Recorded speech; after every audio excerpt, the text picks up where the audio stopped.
Okay, we're live on the webcast.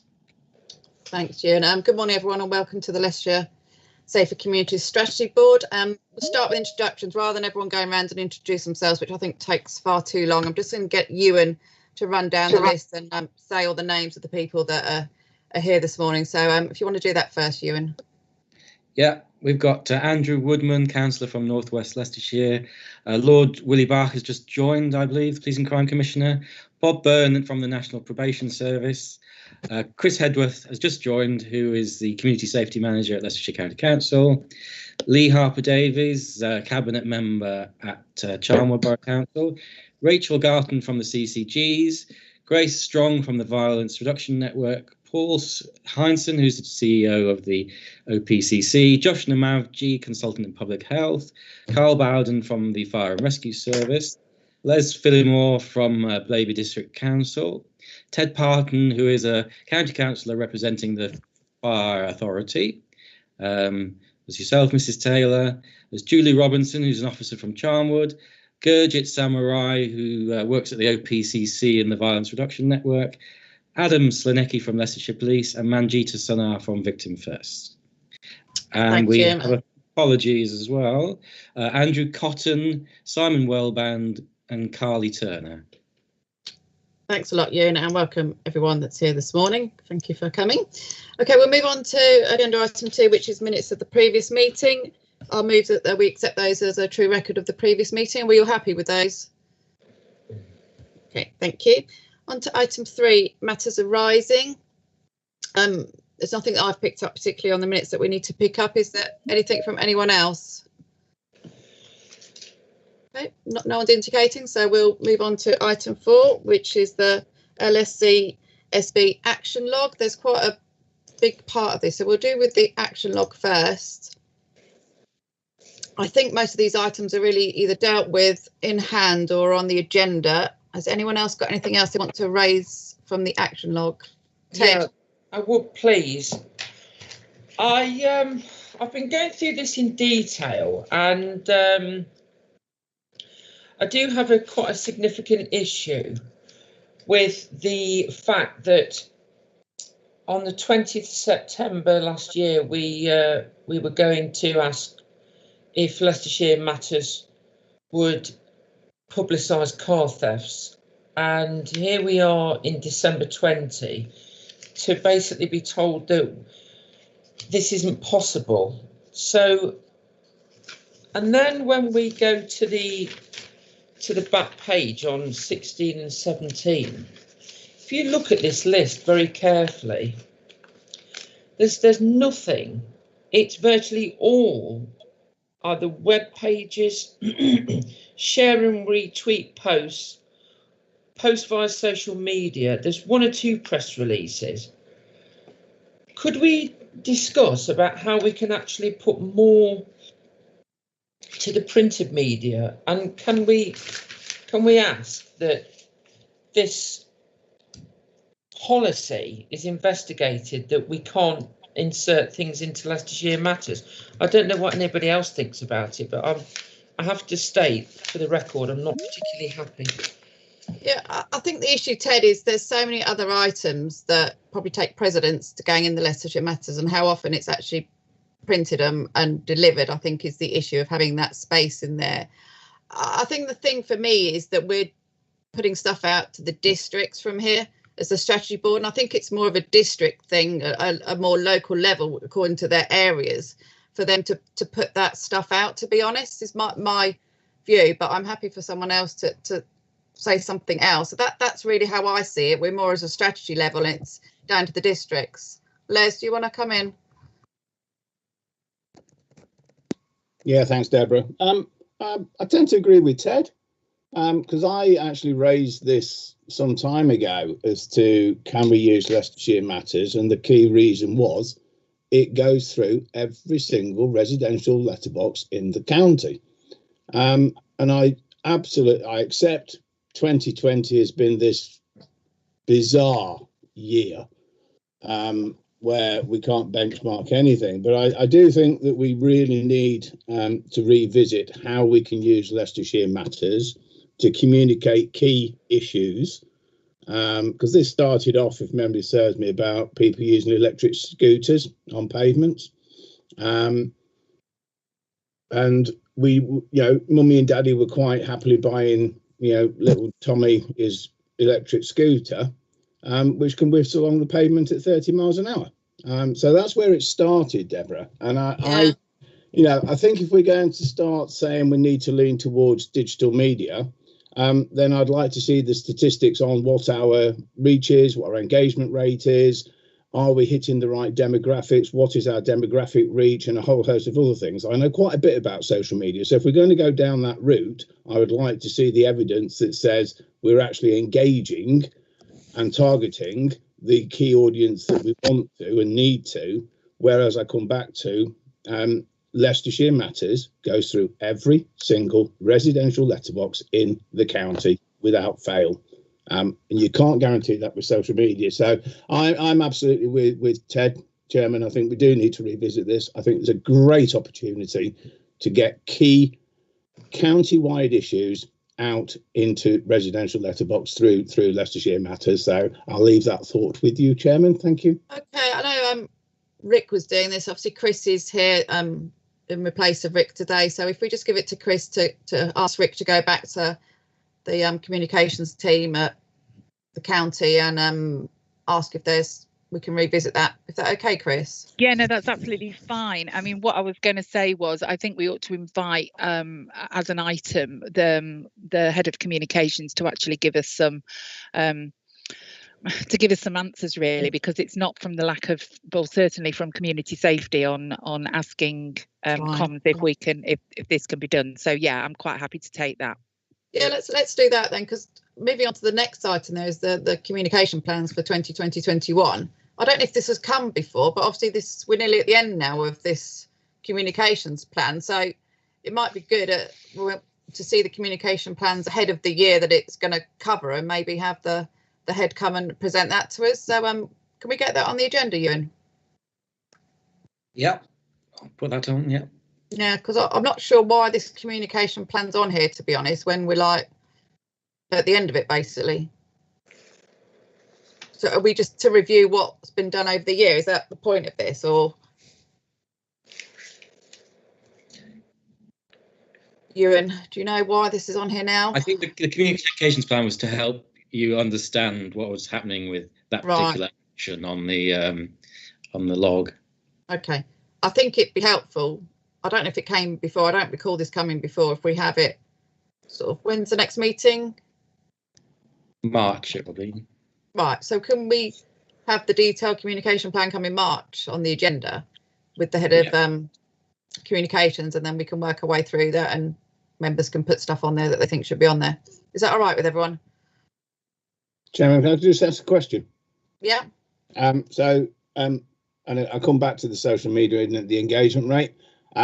Understanding what our comms programme has been versus what our comms programme future will look like is only valid and relevant if our current comms success is successful, if that makes sense. So actually coming back to the engagement rate, unless we see the statistics of how we actually, you know, we're talking about a population of 700,000 people here, minus the minors. You know, we need to understand what our engagement rate is if we're going to rely on social media. Okay, we'll get that to Ewan's got that down. So hopefully that will come back with some statistics as well, so we can have a closer look at it as a gender item rather than just for noting. Okay, are we okay to move on to the impact of COVID-19? So this is a reported antisocial behaviour to the police. I think we asked for more information at the last meeting. I mean, there's nothing particularly strikes me, and I think the only thing I did pick up in here was you know, it looks pretty, you know, what we've heard before. So I don't know if anyone's got any comments on this. Okay, we're just happy to know, Les. Yeah, it's really commendation for Lord Bark and his team and Paul, because we had the PCC meeting yesterday, and actually Paul Heinsohn and his team in particular are really digging into these stats now and really getting a really good grip on what's actually going on the underlying trends. So I think it is just worth noting that Lord Bark's team are actually really getting stuck into these stats now and understanding what they mean and where the level playing fields are and a whole host of stuff. So thank you, Chair. Yep. Anyone else? Oh, I was going to. Okay. Sorry. Ted. Thank you. I've got to be honest. I was looking at the way these graphs are presented, and the same type of graph is used actually in the performance figures in the additional Q1 performance report. I don't know whether it's me, and I will ask somebody out of this meeting to explain me how these graphics work, but I don't quite understand how these graphics work, because it seems to me that it's a longitudinal line, it's a horizontal line, that as the numbers increase, the number is always going to increase. Shouldn't it be demonstrated as a number each month, almost as a bar chart? I don't know if someone can explain it. I think the police have, I understand this is from the police data. So I don't know who's actually produced this. Is it from the Office of Police and Crime Commissioner, or is it the police data that's actually produced this report for us? It says designed by Research and Insight Team, Leicestershire County Council, Karen Earp. I'll have to give her a call. There is a telephone number on it. She'll have to explain it to me. I'm sorry if I don't understand. Oh, you want to come in? Well, only to say that it wasn't us. I find it quite interesting, but it wasn't us that produced it. And also, actually, Deborah, to say that thanks to Les for the comment, but I did say, because it's complex stuff that's driving the, what goes up and what goes down, and I did say I'd do a summary of all the different factors lying behind it. I mean, we haven't got a kind of full picture of everything yet, but I think it'd be worth sharing that. So if I'm doing that for the panel, I'm happy to do that for this board as well, if that helps. Yeah, no, that'd be great. Yeah, we'll add that onto a future agenda then, just to understand a bit more of it behind here. I think this is just police data, isn't it, as far as I'm aware, so it won't be incidents that reported districts, so it's just off the police system, I presume, so it won't be the full data. So all our districts will have additional ASB on their systems that aren't shared with the police on Sentinel. Lee, you're muted, Lee. Apologies. Who generated the data? Is it the police team? No, it's the county council, but from the police data, as far as I'm aware. Right. So that won't include district data. Okay, because I do agree with Ted, because it doesn't, other than the peaks, and obviously you get a trend line, don't you? But other than that, it doesn't say a lot. And I'm sure on the last meeting, I think Debbie did ask for the narrative, which I think Paul's come back to say that he can put a narrative on this. Yeah. It's meaningless, isn't it, without a narrative, really?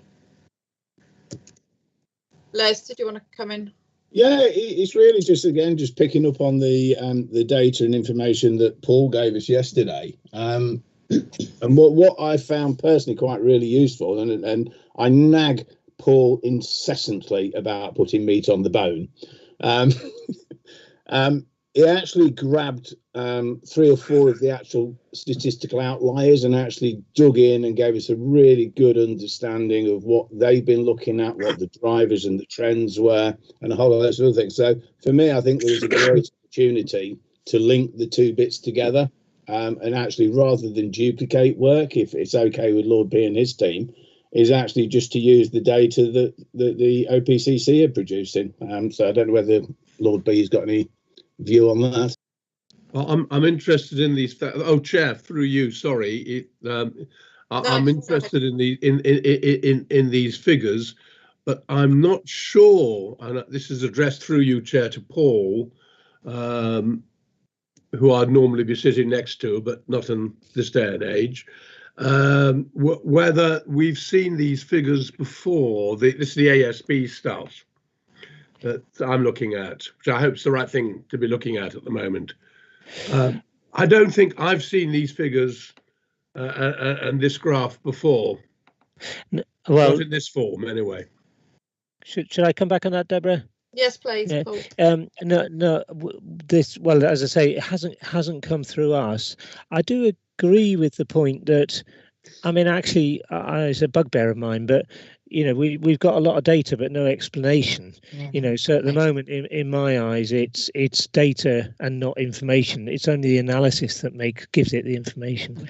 I hope I'm not being rude to somebody who's produced it, but maybe it's something we need to revisit and bring back to the board then, rather than just this. So I'll leave that with you and to chase up with where's this come from, and just see if we can have some more narrative added to it and bring it back for us to have a better look at it, I think.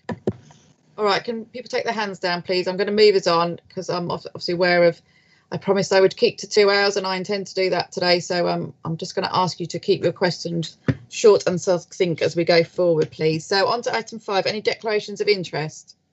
Chair, it's not a declaration of interest, it's Willie Bark. Just to say, convenient moment, I'm going to have to go for 11 o'clock because we've got a goal group on EU exit, and obviously that's pretty topical. Okay, that's fine. Thanks, Willie. Okay, on to item, no declarations from anyone? No one's indicating. Okay, we'll move on to item 6. So Safer Communities Performance 2020-21. Q2 on pages 25 to 30, and Chris Hedworth's going to take us through this. Hi there, everyone. Sorry, I was just unmuting. Right, okay, if I can just take you through. This is obviously produced by Rick, so I'm just going to give you a whistle-stop tour. So sections 1 to 5 of the report. Much more detailed statistics are available online as through the performance portal, as it contains regional comparisons and where these are sort of broken down to local stroke district level. And so we've put the latest link in for that for your access, so that you can have an up-to-date version, because it obviously changes. So dashboard development is ongoing with new key performance indicators, KPIs, being introduced, and the underpinning data can be viewed by sort of just accessing that. This report is a sort of a short position statement for each performance category, and the performance category report is by exception. So any data trend the board ought to sort of take a note of. So in a summary, the outline of the headlines here which are referred to in more detail in the body of the report. Members can of course read the detail within the report, but it's summarised as below. Overall crime is down, but the standout issue are offences involving physical violence, and looking at the monitored KPIs, violence with injury and domestic violence with injury have shown a notable increase. The antisocial behaviour reports to the police have increased. Conversely, Sentinel case managed reports are on a downward trend, and there may be anecdotally COVID-19 related reasons for the trend. Hate crime and incident reporting to the police has increased, but the overall numbers sort of still remain low.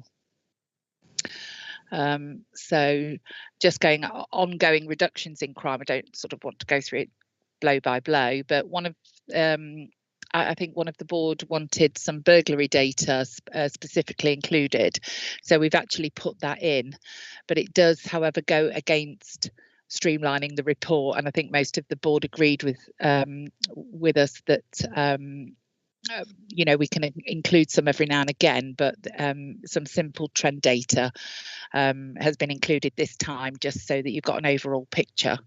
So both residential and commercial burglary rates are on a downward trend. Like I said, violence with injury has shown a steady rise over the last 5 quarters. Some supplementary analysis was circulated around about at the last board, and further statistics sent out a couple of weeks ago. So I take it most people have received that. Vehicle offences have been steadily going down, so that is promising, especially in the light of our comms issue. And overall crime has been going down over the last 4 quarters. So to go on to reducing offending and reoffending, nothing unexpected with any of these figures. First time entrance into the criminal justice system, we've had an excellent result to date. The downward trend is starting to level, but it's still good. Reoffending by young offenders similarly is starting to level out, but also after excellent sustained downward direction over time. And the EET data is sort of opposite. It shows a slight fall in relevant individuals in EET at the time of the offence or disposal. So just to sort of take you down that, repeat victimisation and vulnerable victims, MARAC repeat referral rates have stabilised at 51%, and this is above the Safe Lives threshold of 40%. However, the MARAC manager has come to the last board to explain that the higher rate and provided some reassurance regarding the local rate. So just to take that, the robust processes are still in place in Leicestershire to sort of justify it, so we're okay there. UAVA referrals have reduced slightly over the last 3 quarters, but nothing drastic or notable. And a number of new indicators have been added to the portal. So domestic violence with injury is the standout data set, which does actually show a steady rise. Just taking you down to the antisocial behaviour and satisfaction. The survey data has shown a slight drop across a number of questions, some in part to feeling safe, maybe when we think this may be COVID related, but it's we haven't got any other data to pull on from that. And our hard data is coming from 2 sources. So the police call management system. So if a police call taker deems a call is antisocial behaviour, they code it accordingly under one of 3 different types. So that's personal, environmental or nuisance. So there's a question regarding the impact of COVID-19 on the ASB data at the last board, which I think you mentioned, but it's quite subjective. So we've commissioned a little bit of analytical work, which is attached in Appendix 1, which of the report, which you'll have. And that clearly shows the peaks for different police antisocial behaviour pen categories, and it's guesswork, but environmental peak may be down due to the tips closing during lockdown, and the later peak in personal antisocial behaviour may coincide with schools returning. So so that's where we are. Sentinel antisocial behaviour case management system. This contains data for police and partners, and that has been steadily decreasing. So just to take you down further now to the preventing terrorism and radicalisation, there's been a small increase in reported hate crime, but the figures still remain very low. The actual stats are, as members can see, still very low. There's an increase in reporting, but the numbers are still low. So that's just for your information. And my only recommendation is that you obviously note the contents of the report. Anybody have anything? Thank you. Thanks, Chris. I've got Ted indicating he'd like to ask a question. Okay. Marvellous, thank you. There's some points I pulled out of here. It's where it talks about the bottom of page 27, referrals to UAVA are lower, but then you turn the page, as you did allude to, Chris, the domestic violence with injuries been steadily rising. So there's some disparity with that. Disparity, that's the word I was looking for. I didn't know you were a dichotomy, disparity. Yeah.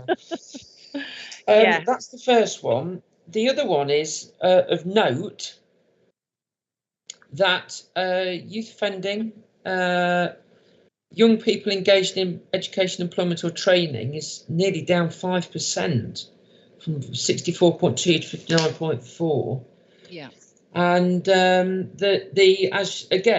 as you alluded to, violence with injury, it's now the 5th quarter it's increased. So there were the things that I pulled out. Oh, and the final thing was the reducing offending and reoffending FTE totals, and it lists some numbers. Do we know what areas of the county these are occurring in? Are there any particular areas of Leicestershire where we're noticing these reoffending, first time entrants? Sorry. I think this is sort of across the board. I mean, we have asked for sort of further analysis of the figures because, like you say, you report on one and then the other figures underpinning that appear to contradict the situation. So what, with regard to your first point about domestic abuse and domestic violence and the UAVA figures, we have actually done a period of campaign, so we don't know whether the campaigns have actually affected the reporting, as in the number of offences not necessarily gone up, but the number of reported incidents have gone up. So it's just about providing a little bit more clarity on that as we go forward. But I think the trends are, there are peaks and troughs across the county, and I think it's how we measure that. So I haven't got sort of I can't give you a magic wand and a magic answer at the moment, because that's just how the stats are presenting. But just to offer some reassurance that we are trying to sort of drill down on that now and actually provide a little bit more comprehensive information to support that. Thanks, Chris. Thanks, Ted. I'll just go down my list. I'm not sure who put their hands up first. Lee Harper-Davies. Yeah, thank you, Chair. At the Police and Crime Panel meeting yesterday, forgive me if it's wrong, but I think Les mentioned some of the statistics, and I just wondered whether the call reporting or the stats had changed how they were reported. And I think the point from that is, I was chatting to my husband, who's a retired policeman, this morning about recording data, and he said often the police are asked to record things in a different way. I just wondered, Chris, whether that was reflective in this data here, or has the data reporting stayed static and the same? At the moment, our data reporting is fairly static, but there was some reanalysis of actual how we log crimes and how we log areas within that. So sort of going forward, I think what we're trying to do is to get a more comprehensive and balanced view across the board, so that we all know that we're reporting on the same thing at the same time, and that's work in progress at the moment. Can I come back through you, Chair, if that's okay? Thank you, Chris. And I'm sure it's Les that mentioned it. We can't actually look on the reports as a critical friend, and it's great, Chris, that this has been addressed as a critical friend and address some of the issues that arise, violence with injury, domestic violence with injury increasing, unless the benchmarks are the same. If the benchmarks are the same from 1 to 12 over a period of a year, then we can get a true analysis and be able to look at the reporting system and so delve into what the solutions could be to the specific issues within the report, whatever parameter it is. And I think that's, with respect, I think that's something that we've picked up, and I'd be quite happy to have a further chat with Les outside the meeting if he's got more information that he could share with me on that. Yeah, I've got a thumbs up. So that would be good, because at the end of the day, we're all looking for a consistent approach to this, and so that we can address things or advise on resources and where they need to be tailored, etc. So I'll take that on board, no problem. And just finally, thank you. So that means if we're looking at accurate data over a period of time, the various panels that we have, the data should all be the same, shouldn't it? Yeah. So thank you, Chair. Thank you, Chris. No worries. Thank you. Thanks. I've got 3 more hands up, and then we'll pull this to an end and move on. Julie.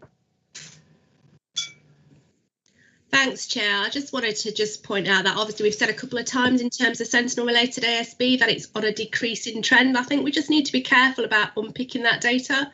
Yeah. Because I know that from a Chalmers perspective, that for the past 2 quarters we presented to the last CSP in November, that compared to the same period last time, Q1, Q2, ASB on Sentinel was actually up plus 45%. So I think those two messages don't align. So I think we just need to be careful about that. Yeah, I totally agree with you, Julie. You know, and I take your point. Unfortunately, where we're at is the recording of the data. So it's actually making sure that the data is recorded accurately, and that is across the board, across areas, across districts, within the police, so that we can all, when we do our data extraction and we look at performance and we look at that data across the board, that it is, you know, it is accurate. But I completely take your point, because I know particularly in Charnwood you've had an issue with that, and I know that some of that was down to how it was recorded. Okay, thanks, Julie. Paul.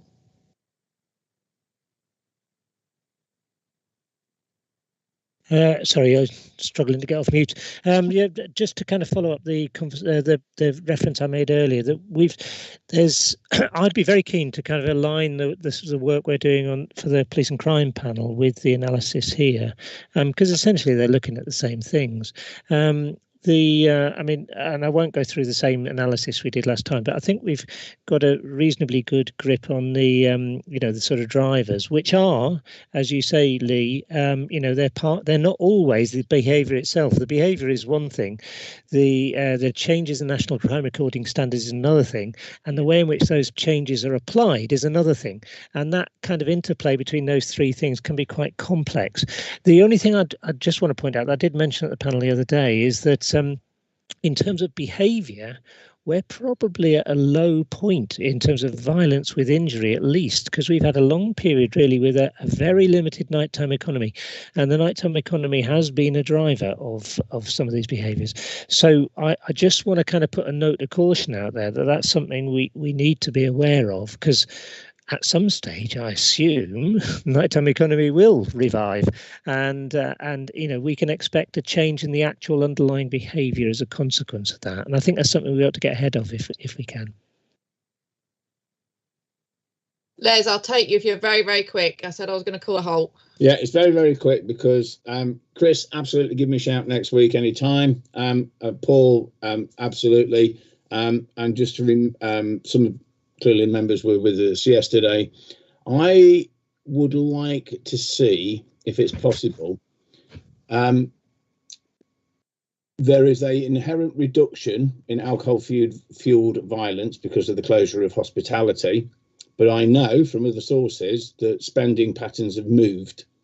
So I'm just curious if we can wait out of what is our historic hospitality-based alcohol-fueled issues, and have they migrated into that more residential domestic level behaviour, because people are still drinking. There's no question about that. They may not drink as much, but they are still going to be drinking, because if there is a correlation, when we do reopen the hospitality sector, we would expect to be able to anticipate the reverse effect. So leave that one with you, Chair, and Paul and Willie and Chris and everybody else. Okay. Thank you, everyone. Can you all take your hands down so we start afresh on the next item, please? Thanks, Chris. Thanks for that report.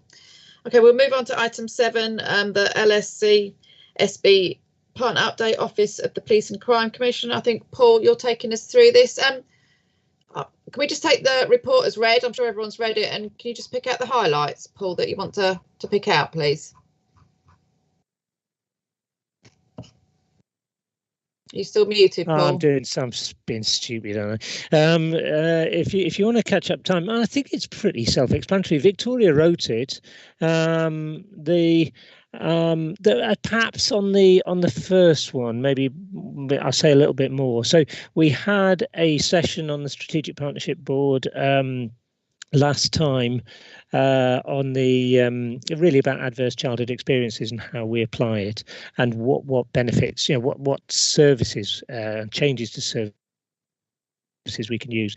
We've actually taken that forward, and that's not referenced in here. So we've now set up a small group to say, essentially do three things. One is, in terms of adverse childhood experiences, what are we doing already? Recognizing that there's a kind of existing range of work that's going on.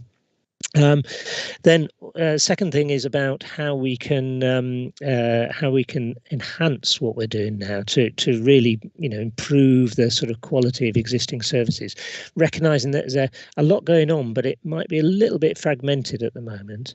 And the third thing is about looking to the future and what we can do longer term to make changes. So that piece of work is already started, funded by the VRN. So Grace might want to say a little bit more on that, but that piece of work I think is relevant.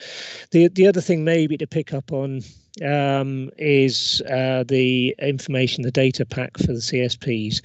It's proving hard to get this resolved. Really want to get this resolved. What we recognise is the CSPs haven't had the greatest amount of data in the world to date. We have developed a pack which everyone likes.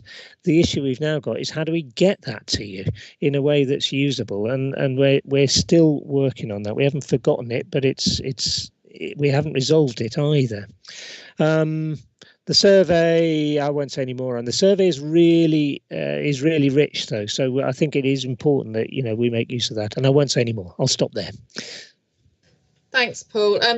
Just really pleased to see the ACES programme being taken forward. I think we just need to realise that it's a long-term investment. It's not a quick fix you've put in there 20 plus years. It's going to take a long time to turn this around, but it's something that we need to keep doing. I'm really pleased with the community safety survey responses. In the early days it was looking quite glim, wasn't it? But it's really picked up, so that's good. We're going to have some good data from that, so I'm looking forward to that We've coming got it, out.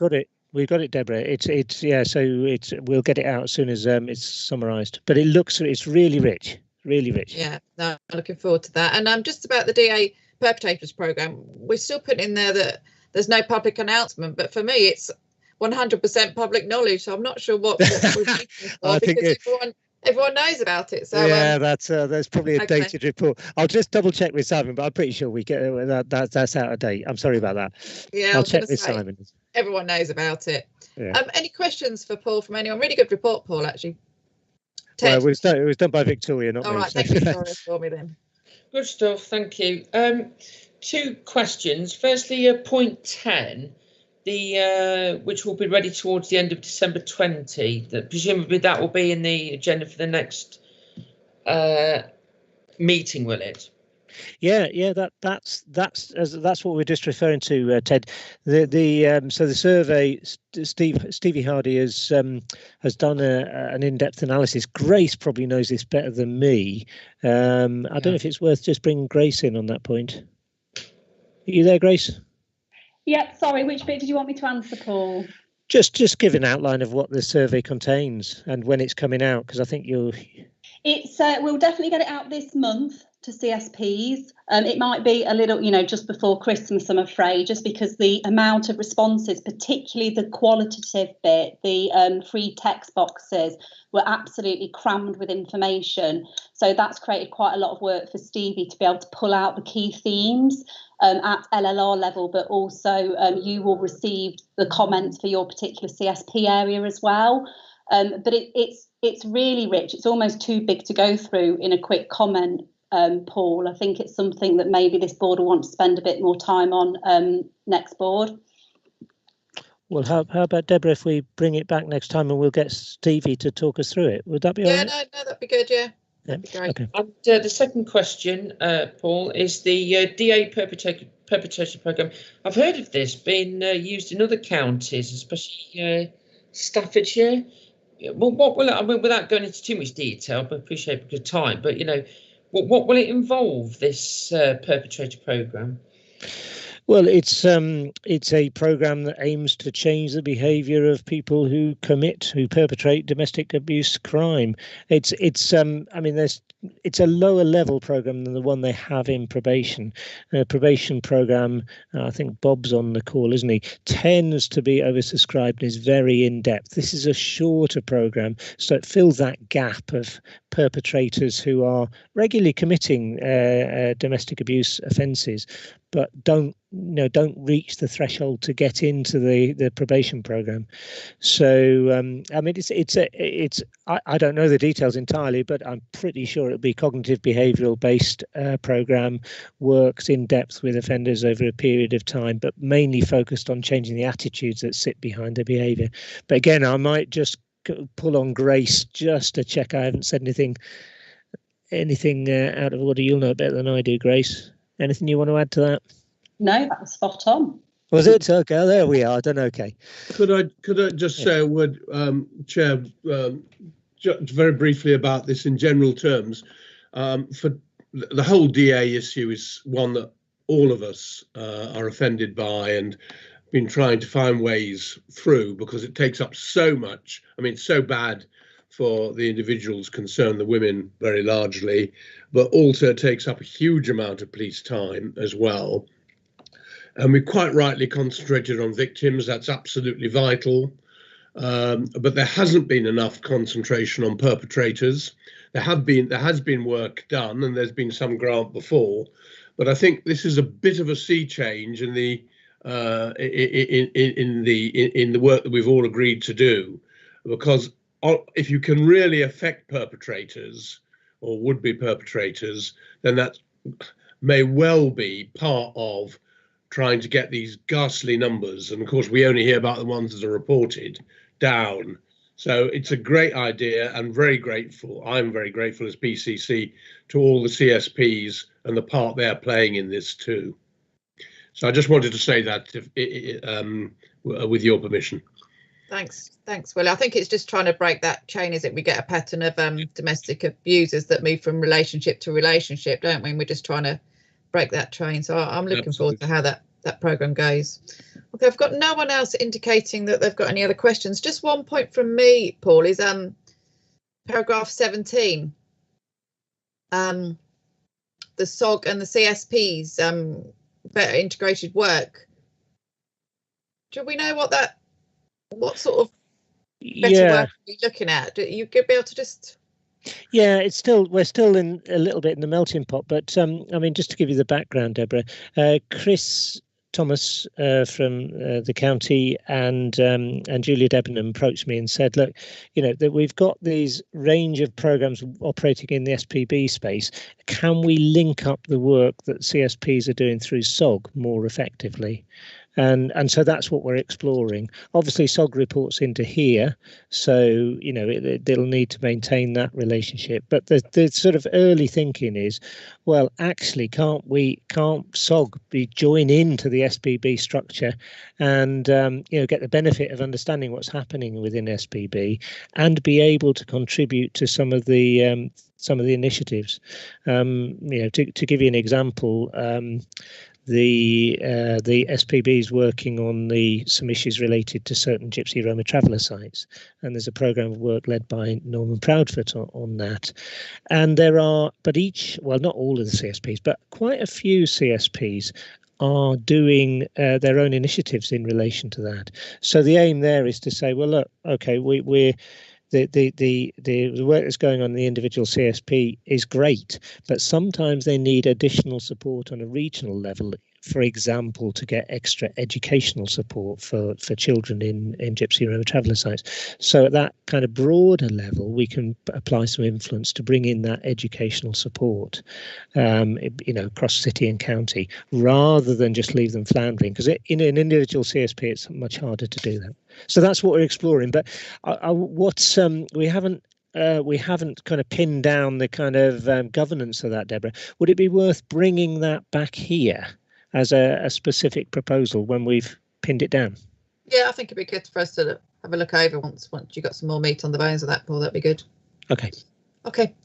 Thank you, everyone. Okay, we'll move on to item 8, the Mentors in Violence Prevention. I think, Grace, you're taking us through this. Again, we'll take it as read, but pick out the points that you'd like to raise today. Thank you. Yeah, absolutely. Thank you, Chair. So, yes, we were asked to bring this along to the board meeting today as one of the interventions that the VRN has invested in. It's an evidence-informed intervention that we've brought for the first time into Leicestershire and Rutland. As the title suggests, it's called the Mentors in Violence Prevention Programme. It's an example of what we refer to as primary prevention because it aims to prevent violence from happening in the first place.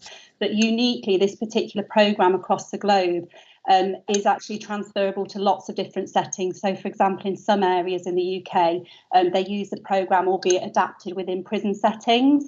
But for us in Leicestershire and Rutland, we're initially starting with the programme by bringing it into secondary schools. So you'll see in the background, it gives a little bit of information about where this programme comes from.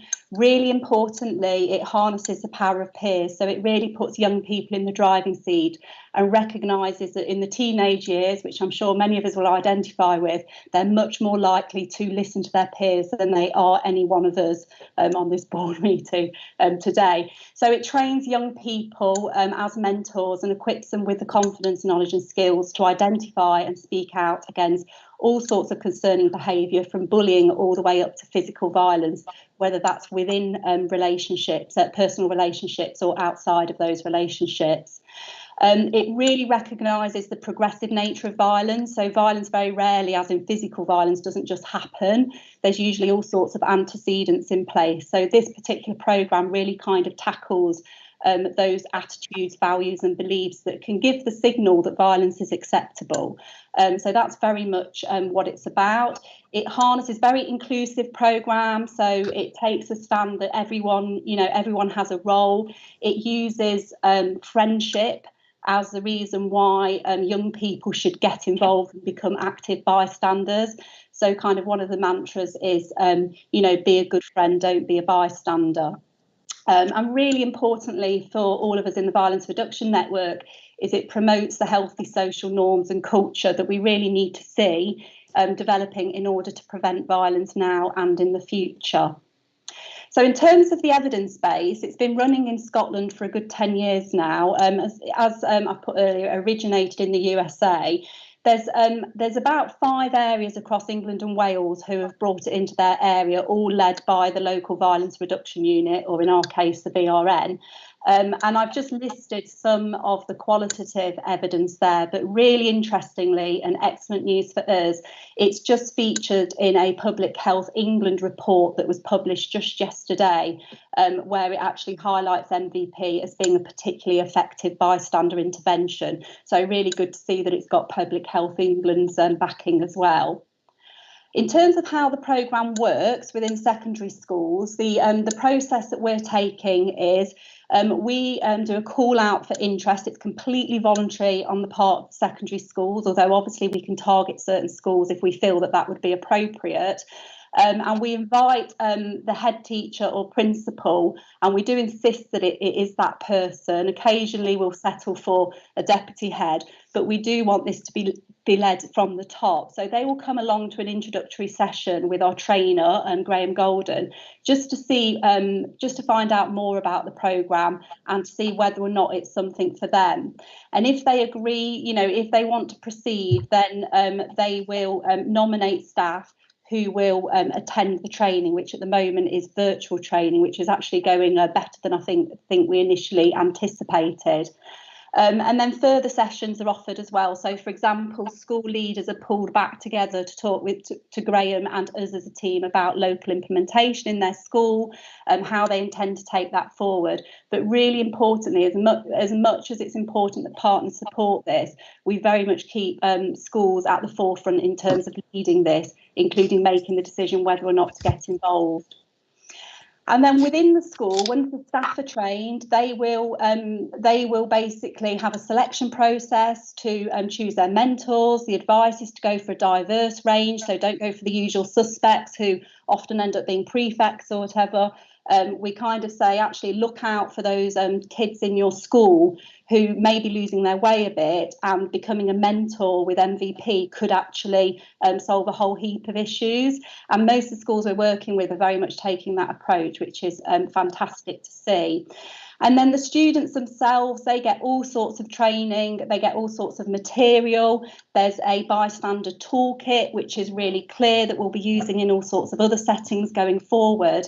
And they're able to practice their skills basically within the training sessions and the follow-up sessions as well. And they then, as mentors, they do a couple of things with the other students. They will hold specific sessions where they provide a safe space for talking about issues that are of concern to young people. And within that, they'll gently challenge different values and attitudes. But they'll also look out for any issues across the school and will act as a point of contact for any concerned students. Of course, also they'll model the safe and appropriate responses to real life situations themselves. So in effect, they're kind of modelling the behaviour that they want to see from the younger students in the school. What's a real hidden benefit to this is, of course, not only will it benefit the school, but those young people will go obviously out into communities after school. So in time, we will link up with youth services and other sports clubs, etc., for young people, so they can really influence the whole community rather than just the school environment. And really importantly, they'll take those skills into adulthood as well. Which, of course, we then kind of start to see the longer term impact too as they become parents themselves. In terms of local progress, under point 10, you'll see the schools that have already done their training, and Gurjit, who's in the meeting today, met with them just yesterday to see how things were going. They're all implementing the programme. They're going through the selection process with mentors. It's really flexible, so they can do it in a way that suits them, which has been really important with COVID, because all of those schools are managing to implement despite things like the bubble. So it just shows the flexibility of the programme, I think. We've had an advert out, it's still out for the second wave of schools. Gurjit will be able to give you an update on how many have expressed an interest. They will come along to the taster session next week and make a decision for themselves as to whether or not they want to proceed. If they do, they will join the training in January. We're really keen to involve as many partners as possible in this. So we do, for example, have police staff, youth justice staff, community safety staff attached to each school to be able to support the school, but also just to know what's going on and hopefully use it as a platform for improving engagement generally between schools and partners in the community. And then last but not least, until I talk about sustainability, the Chair, Councillor Taylor, is actually hosting an event next Thursday, which is for partners.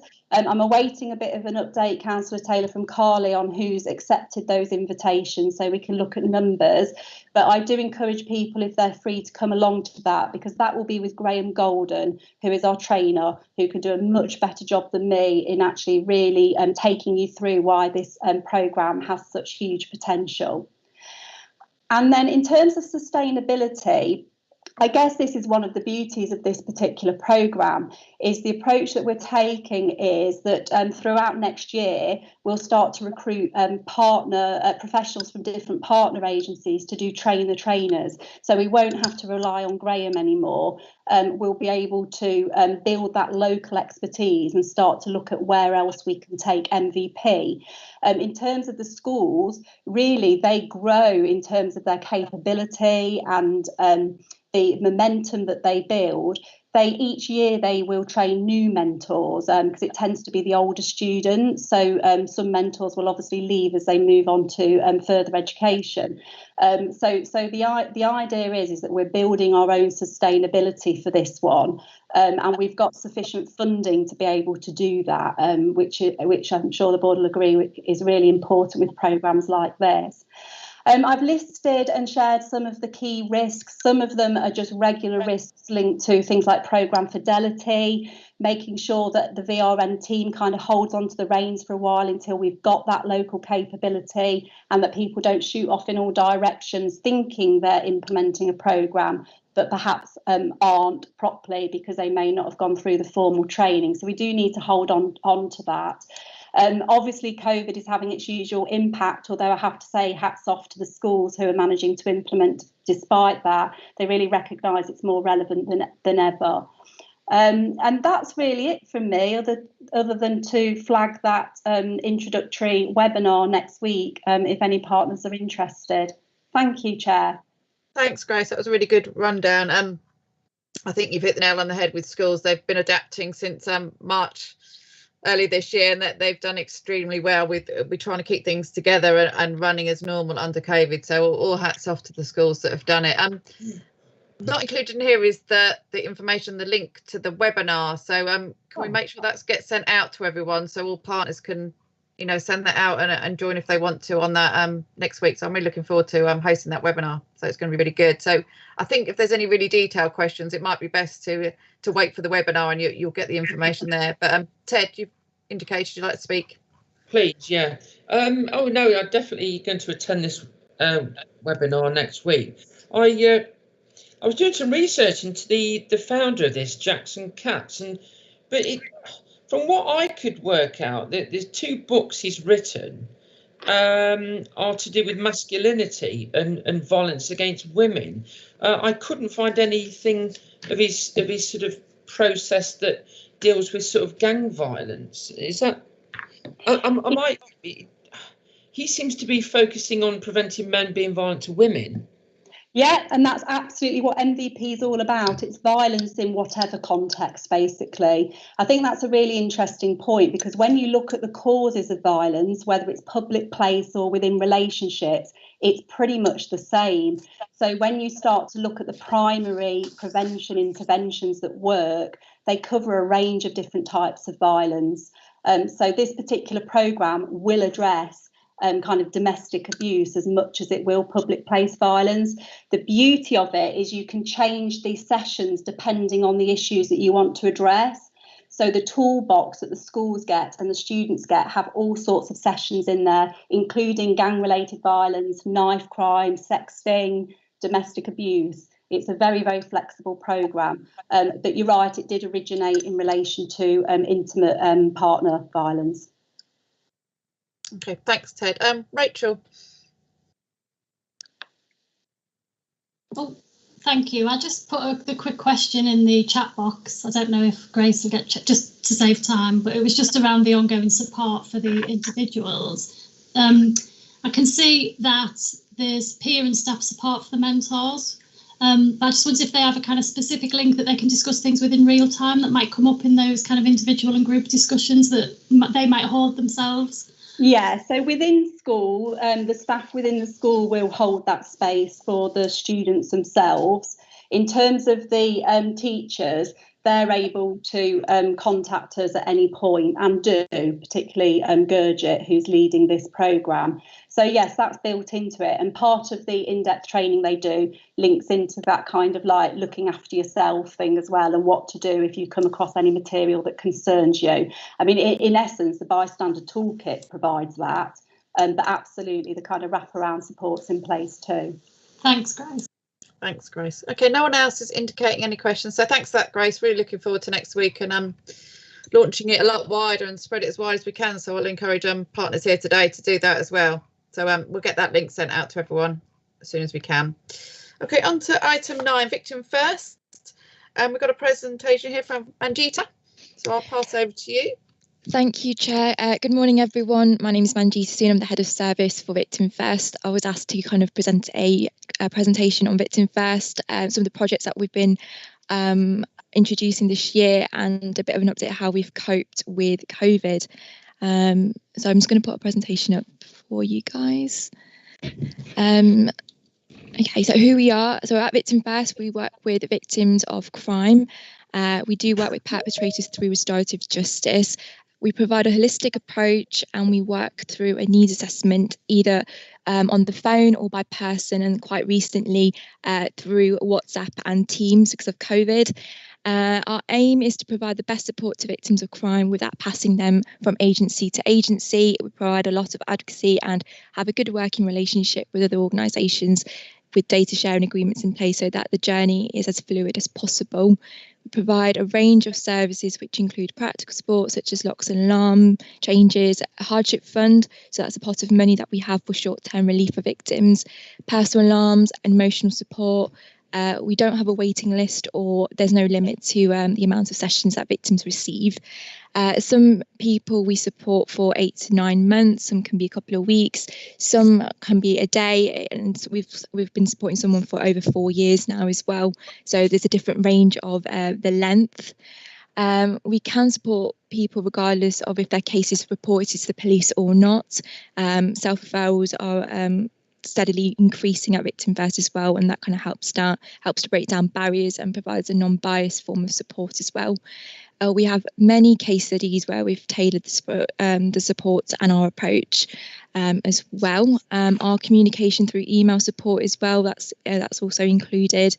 And we're constantly trying to improve our service by creating links with other organisations and departments, such as Plod, which is kind of a police sign language interpreter app, to making sure that we are accessible to as many people as possible.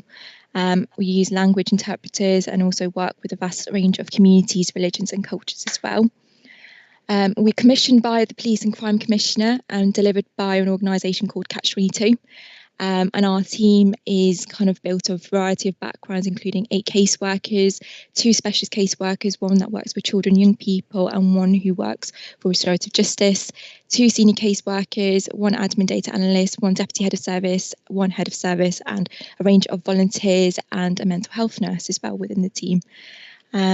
What we do, so like I said before, we do a bit of emotional support, so helping someone offload and to bounce thoughts and ideas off, and also guide them and empower them. Information, advice and advocacy. Sometimes victims just need signposting or some information on other services or support, so we make use of a directory and help tailor the support. We also advocate on victims' behalf with agencies and the police. Crime prevention, so we make referrals to 24/7 locks, which is a locksmith who can come to the victim's home to make the assessment to see how safe they are and put in measures such as window, door alarms, change their locks. We also send out personal alarms if it's just something that they feel that they're not safe to go out. We do have access to a hardship fund, which is access to a pot of money, which is used as an emergency fund for victims that need initial financial support. So in the past, we've used it for bikes. So for example, we had a student whose only means of getting to college was a bike, and it unfortunately got stolen. So we were able to kind of purchase that for them. We have sent out Tesco vouchers for food parcels, and also a body cam for someone who was being harassed. Specialist support, we work closely with specialist organisations of sexual violence and domestic violence with a referral pathway which helps map out the correct referral for each individual. So for example, Ueva, First Step, Juniper Lodge, Quetzal. This has provided a faster response for victims, and they are not having to chase these referrals themselves. And we can go along to visits alongside ISVs and IDVs, so that the victim is getting the support they need and they feel comfortable with that. As mentioned, we do have 1 restorative justice worker based in our office who helps facilitate restorative justice meetings between victims and perpetrators in a safe environment. Of course, we would make sure that we risk assess that before that went ahead, but this can be done through different range of formats, including letter writing, emails, face-to-face conferences. Mental health worker, so this is provided to us through PAVE, which is the police mental health team. So the mental health nurse has a couple of, I think it should be at 15 hours on our team where we can send referrals out to any victims who have any mental health concerns, and also a line of safeguarding support as well from that mental health worker. As well as the support listed here, I know that's quite a short list of what we do, but we take access to support very seriously. So, for example, victims and witnesses who are hard to hearing, we have access to the Interpreter Now app, which will interpret the information our caseworkers want to share using the app. We also have a number of leaflets which have been translated in different languages. We have access to Big Word, where we can contact translators to help us communicate with a number of service users as well. So this is kind of a bit of a lowdown of what our support journey looks like. So we've got the referral and triage, so the police or an agency will receive consent from the victim or witness to be referred to Victim First. Alternative victims can self-refer by calling in or emailing us, and we also have the new the web chat facility on our website as well. Once we've had the referral come in and we know that there's been consent from the victim, the case will be allocated the following day. Allocated caseworkers contact the victim by phone to offer support within 48 hours of receiving the referral. The caseworker then will undertake a detailed needs assessment with the victim, and the support plan is jointly agreed based on the victim's needs and wishes. Then we provide the support, so that can include any of the examples that I've previously mentioned, example, emotional, practical support. We will then summarise the support and any agreed appointments or any scheduled follow-up calls or meetings. All support plans are then reviewed by the caseworker and the service user after 1 month or sooner if the needs of the service user change before that date. Once the victim feels that all the actions in the support plan have been achieved, we will agree to close the case with them. A final review of the support plan will take place at this stage, including an evaluation of the effectiveness of the support provided. And then post-support, victims can self-refer or be referred back to us by other agency after the case has been closed if they feel they need that further support. So from this, you know that nothing is prescribed to the victim or the witness. Everything is done with them, because it's there that's giving them that control back and empowering them to take a bit of that control. Some of these, sorry, the registration's frozen. Oh, sorry. The statistics and feedback. So just looking at the statistics between July and September, we offered support to 3,799 new victims and witnesses. We provided enhanced support to 660 victims. When we say enhanced support, that means they accepted going through a needs assessment, that longer term support. We provided emotional support via phone to 461 victims. So that's more than one call and it's ongoing. We provided advocacy to 103 victims, and we also provided standard support to 1,933 victims, including information via post, signposting to our website. And our statistics show that 85% of victims were satisfied with the overall Victim First experience. We have specialist lead areas, so all our staff have been assigned one or more specialist lead areas to kind of build relationships, promote what we do at Victim First, increase their own awareness of their specialist areas, look through research and kind of disseminate it across Victim First. So when I say specialist lead areas, we've got lead areas for domestic abuse, sexual violence, marketing, community engagement, restorative justice, and the list goes on, just so that we are aware of what's going on in our county, any research that's going on, and we're linking quite well with the different universities across Leicestershire, Loughborough, Leicester and Montfort University to make sure that we're up to date with that. One of the projects that we launched this year was the East Midlands Restorative Justice. This launched in June 2020. So basically what this project was all about was to bring together information about restorative justice service providers from across the regions. So we worked quite closely with Montfort University and had a host of local providers such as Leicestershire Police, the Youth Offending Service and Probation to come with us and to highlight the work that we do in working with and supporting victims of crime. This highlights the statutory and voluntary sector partners providing restorative justice, because we just still think that it's not the restorative justice information about it's not spread as much as we would like it to be.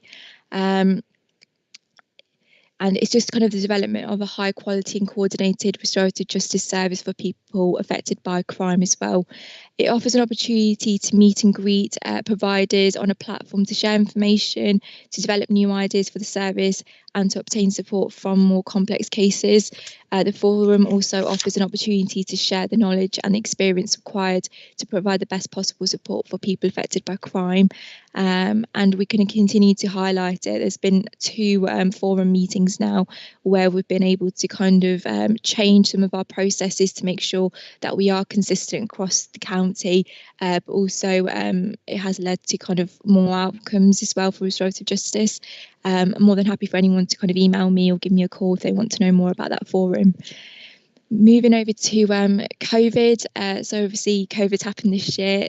Some of the challenges that we kind of saw towards March really were kind of working from home. We are a community-based organisation, so we are scattered across different police stations and community centres across Leicestershire and Rutland. So going from that to coming back to home and dealing with technology and stuff, that was one of our challenges. We weren't able to support our victims and witnesses face to face, so it was very much telephone and email. We had to suspend quite a lot of our community engagement events and suspend our restorative justice visits as well. Some of the things that we have implemented though through COVID or because of COVID is a virtual community engagement plan. So we have been interacting with our stakeholders as well as our service users through our social media platforms, and increasingly adding more blogs on our website and using web chat a lot more than we did before COVID. Like I previously mentioned, we have started to use WhatsApp and Microsoft Teams to do those face-to-face meetings with our service users, which has actually helped with the travel. We have detailed risk assessments in place for any visits that we're doing. There's a picture of two of our staff members going to a prison recently to meet with an offender, where we hope to kind of get a restorative justice meeting going soon. And we've put PPE in place now, so we do have a even though we're not allowed to go back into the police stations because there are uniformed staff there, we are making use of the office that we have at Force Headquarters and making sure that we have PPE in there, and we've got a rota in place. Another thing that's come across over the last few months is we secured additional funding through the Ministry of Justice Extraordinary Grant Fund and for the domestic and sexual abuse victims. This funding is being used to offer digital counselling support for victims of domestic and sexual violence across Leicester, Leicestershire and Rutland. And we've been using this mental health platform called Zenzo, now known as Couth because they've changed their name halfway. And we've been delivering that service since August. With the increase of domestic and sexual abuse cases during this pandemic, the strain is felt by victims, and so the digital services are needed more than ever to address that demand. There was a huge gap in counselling services, so we did put a bid in for that, and we've been able to kind of address that through there. So we're offering alternative types of support like digital counselling, and we hope to kind of address that significant gap of counselling services for domestic and sexual violence victims. Last slide, I promise, but this is just kind of a few details of how to contact us. So if anybody has got any questions, I'm more than happy for you guys to get in contact with me. Thank you so much for your time. Lovely, thank you, Manjita, and that's good to have all those contact details there for us to, if we need to. Just one question for me. I think at the Police and Crime panel this week, it had gone up that people were refusing sort of support after being victims of crime. And I just wonder there's a huge amount of work there you do with people that are willing to be helped, but it's those people that are not so willing or scared or unsure whether they want to or not. What work's sort of done to try and get those people to engage? Yeah, so again, community engagement's a good way of showing that we are available. The theme that we kind of figure out is that a lot of people associate victim first with the police, so just kind of highlighting that they don't have to report it to the police for us to support them helps. Even like sending them some material in the post via email, or kind of sharing as much as we can through platforms like our social media, having that web chat where it's anonymous and they can ask us questions and kind of build on that trust before they kind of engage with us, are different ways that we have tried to engage with a number of our service users. But yeah, it's just making sure that we kind of spread that message that we want to encourage them, but the power is in their hands. We're not going to dictate anything, especially when we do the support plan and the need assessment. It's more to do with what they want from us rather than we're telling them that this is what you need and this is where you need to go. It's that equal relationship, and making sure that they feel safe as possible. Thanks, Manjita.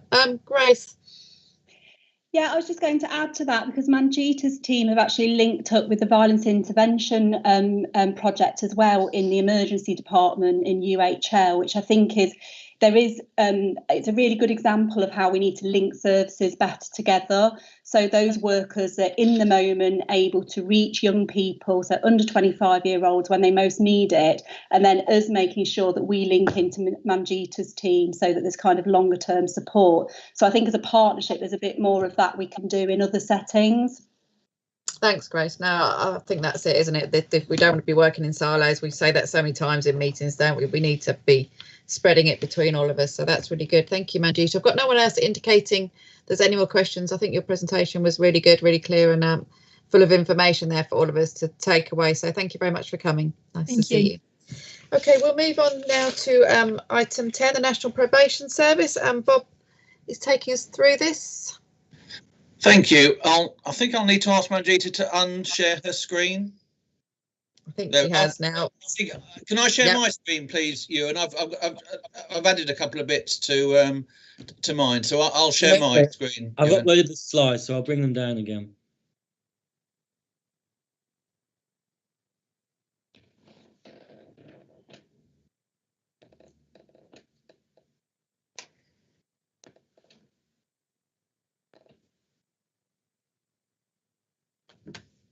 Are people seeing my slide? Yeah, no, it's up. OK, thank you. Thank you very much indeed, Chair. So my name's Bob Bean, so I'm head of the National Probation Service in Leicestershire and Rutland. And this presentation, which isn't nearly as interesting actually as the previous one, it's a bit of a hard act to follow there. It's just a bit of a sort of state of play in terms of where we're at with the probation service, probation system, and what the current issues are and what 2021 is going to be looking for us. Jointly done with my colleague Kay Knowles, who's the head of the Community Rehabilitation Company for Leicestershire and Rutland, which is the other half currently of the probation system. And as you'll hear as I go on to talk about my presentation, the plans for the probation service for 2021 are significant and are largely speaking a reunification of the probation service into one service. And from now on, it is likely that it'll be either myself or Kay that will represent the probation service as a whole at this meeting going forward, which is the same with quite a lot of other partnership meetings, is that in advance of the actual unification of the service.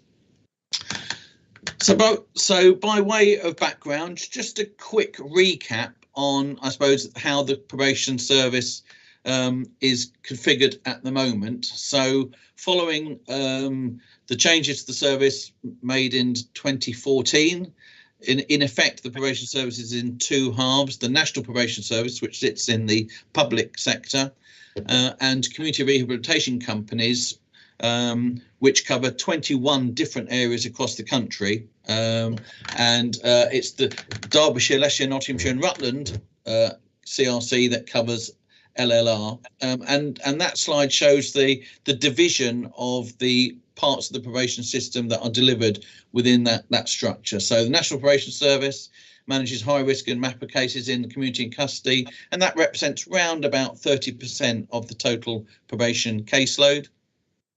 Delivers interventions to sex offenders, advises parole board and courts, manages our residential settings, which are called approved premises, and provides victim contact liaison. So that's the sort of headlines of what the National Probation Service does. Then the Community Rehabilitation Company delivers the management of medium and low risk cases in community and custody, and that represents round about 70% of the total of the probation caseload. But it also delivers unpaid work, or community payback as that's also known, and then a range of accredited and structured interventions. It also has teams within prisons delivering resettlement services, often also referred to as through the gate services. It also delivers services around employment training, education, housing, welfare, women's services. I put that in a slightly different colour because that's significant in terms of what's going to change in 2021 in terms of the probation service. So I suppose just to start by talking about notable developments and challenges of the past year, I think like all organisations and services, we've had to significantly adapt how we deliver through the COVID pandemic. So both the CRCs, MPS working to EDMs, exceptional delivery models, which is a combination of telephone contact, face-to-face contact in offices, and face-to-face contacts at the doorsteps of people's houses. So again, that's been very complicated and has been an evolving picture, often complicated by the different levels of lockdown in Leicester City and parts of Leicestershire, and now all of Leicestershire. And obviously, alongside that, has started work on the Unified Probation Service. So in May of this year, the Ministry of Justice had already decided the previous year to bring together the offender management functions of the CRC and the MPS. And in May of this year, under the banner Strengthening Probation, the government decided that they would go further than that and unify virtually all of the probation system under the banner of National Probation Service. So a unified probation service, which will be happening on the 26th of June 2021. What it is becoming very apparent is this is an extremely complicated piece of work. The CRCs sat in the private and voluntary sector. Massive differences between the ways those two halves of the probation service have operated and all their various structures. So actually bringing the two sides back together again within the public sector is an extremely complex and difficult process. And that's definitely going to be dominating us from an organisational point of view in the coming year. Really complex activity, but also alongside that, we're looking to, I think, again, like most organisations, had an awful lot of our staff working from home and working in flexible ways. Lots of lessons learned from that about how we can operate in that way going forward. So that is certainly our plan. Is to learn from that and to look at more flexible working arrangements for our staff. There's also, we've had to be very creative in the way that we've managed offenders in the community through the COVID pandemic, and I think a lot of interesting lessons have been learned, which are being analysed and evaluated nationally in terms of, can we take lessons from there to build on some of the, perhaps you like, the traditional face-to-face office-based contact that we've had in the past. There will definitely be a big part of our delivery will be that way, but how can we do that differently and more innovatively? How can we do it together with other partners in more innovative ways? So some really interesting work, I think, for the future, that in terms of taking lessons from how we've been working over the last 9 months. So in terms of what that means, in terms of partnership working, and what this board might be interested in, is that, and I've already mentioned this, is that there will be much more collaborative partnership working between CRC and MPS in the lead up to June 2021. And in many ways, certainly at a senior manager level, that's already happened. Myself and Kay Knowles are already looking at the ways that we can avoid the sort of doubling up of us both attending meetings, where actually it's because of the amount of work now happening between the two of us, we feel much more able to represent the full probation system rather than each individual part of it. So a lot more collaborative working between the two organisations. We're already having joint management meetings between middle managers. So working a lot more as one organisation, even though the actual formal unification doesn't happen until June of next year. We've got, as I've already mentioned, significant amount of complex change, which is already taking up a significant amount of our time, resource, and I think importantly, organisational energy. I think sometimes in the probation service, I know we're not alone in this. Sometimes you just want to be left alone to do the job that you want to do for your communities and work with partners. And of course, we'll be doing that. But I think it would be wrong for me not to stress how significant the impact of this organisational change is going to have on us. And it comes after a significant period of almost non-stop change ever since 2014, or adapting to that change that was brought in 2014. However, I think the difference is I think the majority of us in the probation system, and also I think the majority of partners that we work with welcome the simplification and unification of the probation system, and therefore that time and effort that we're putting into that is taking us in a direction that I think the majority of us and our partners welcome. I think another part that I want to mention is the part that the bottom point there, which is about the dynamic framework. So under the new arrangements for the probation system, round about 90% of the probation system, so what the CRC mainly does and MPS brought together, public sector probation service, but around about 10% of what is currently part of probation services will come under something called the dynamic framework, which is basically a mixture of local and regional commissioning of around about 10% of the probation budget to offer quite a lot of services. So things like accommodation, ETE, housing and welfare and other services will be out for local and regional commissioning, which I think is a really, really interesting development. And there may well be partners around the table today and in other partnership forum where we will be approaching to look at the possibility of various co-commissioning opportunities.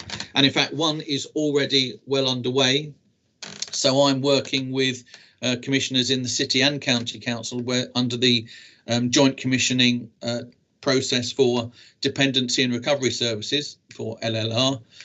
So the MPS will be putting in a significant amount of money into that commissioning process and our particular contribution will be looking at strengthening the community justice pathway for drug treatment and other substance misuse services. So again, it's actually, even though the changes don't happen until June, we're already embarking on co-commissioning in a really, really crucial area when it comes to criminal justice and having an impact on reoffending. So in terms of issues around local areas, largely speaking, from an estates buildings point of view, much of that is now resolved.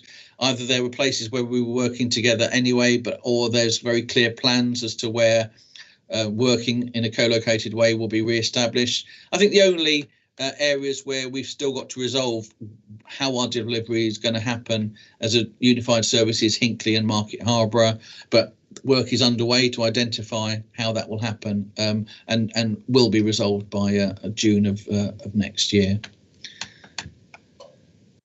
So that's a pretty quick run through where we're at as a probation service and probation system at the moment, and happy to take any questions or comments. Thanks, Bob, and it looks like you've got 6 months of very hard work ahead of you, so have a little bit of a rest over Christmas and then you'll be full steam ahead. Thank you. There was a question put in the chat box that I'm not going to allow Paul to ask, but I will ask on his behalf. I think is there going to be a review of what's happened over the last 7 years about what you've learned? Is there going to be some sort of review of that, yes, do you think? I can see the question now.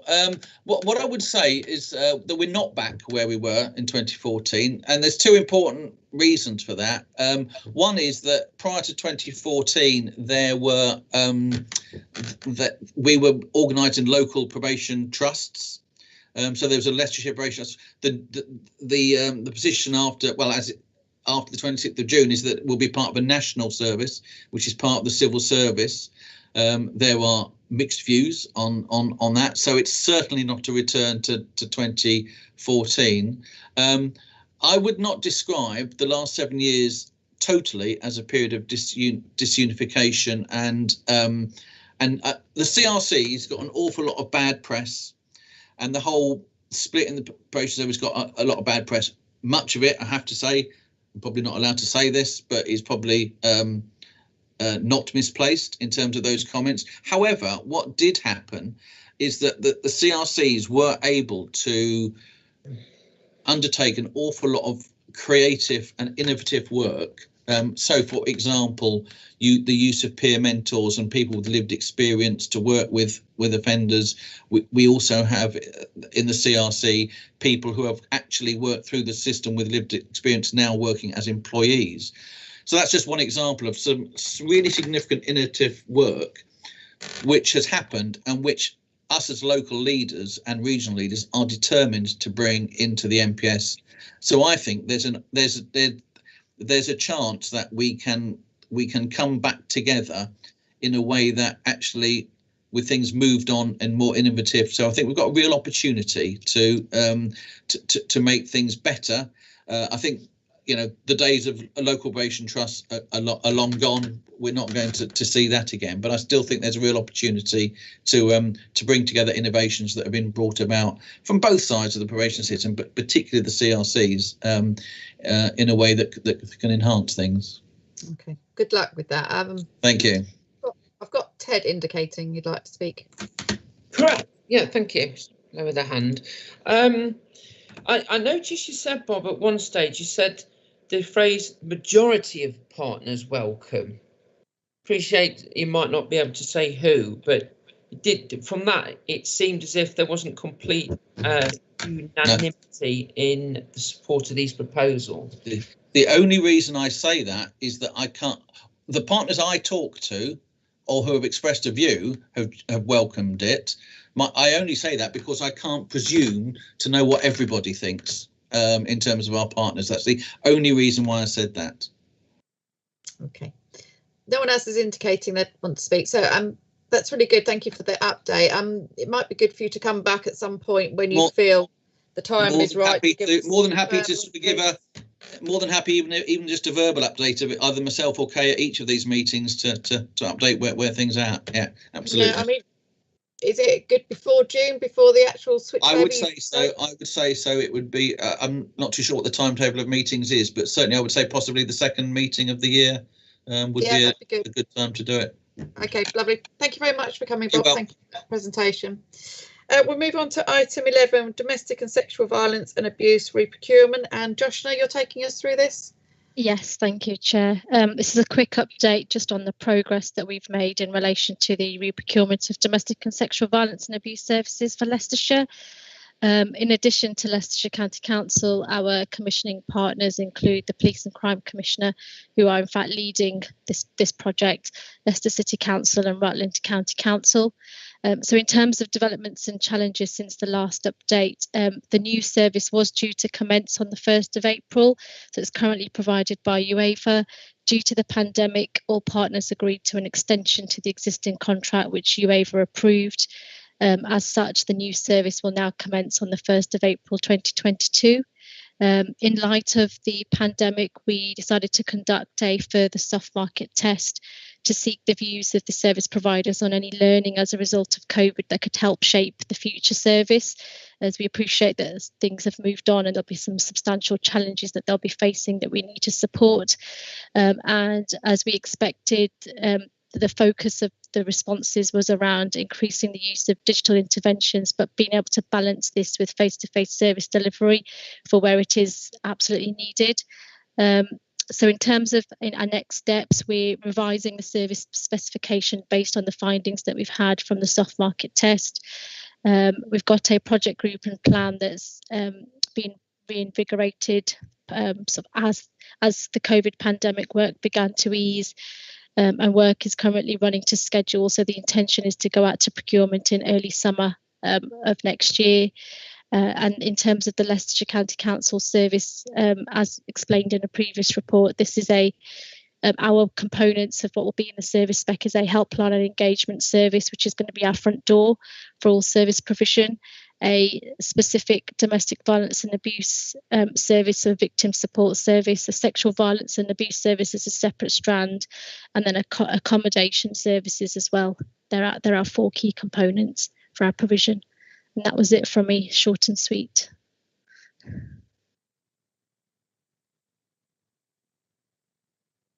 You're on mute, Chair. I nearly got through the whole meeting without being on mute. Thanks for that, Josh. really good. Thank you just for giving us that quick update. Manjeet, I think you're still sharing your screen. If you want to stop sharing, I'm not sure why. No one's indicating any questions for you, Joshna. So thank you very much for bringing that to us. And obviously, if there's any further reports, then I'm sure you'll come back to us. Just on to item 12, the date of the next meeting. So we're scheduled for Friday, the 19th of March at 10 a.m. And just one other business from me. I know he's not here today, but Chris Brown from Northwest Leicestershire has retired. I think it was last week. I've been told he retired. So I just want to wish him well in his retirement and just to say thank you for his work with the board and with the SOG. And we think he's been around for about 5 years, but we think that's approximate, but about that time. So we just want to say thank you for all his help and support over the last 5 years. And I'm glad to see we're well under time, so I'm really pleased that we've not dragged on this meeting for too long, and I think it's been a really good meeting. So thank you for everyone to keeping to time, and thank you for all the presentations, and have a very happy Christmas, and I'll see you all soon. Thank you. Thank you. Bye. Yeah. Bye. Cheers. Bye. Thank you.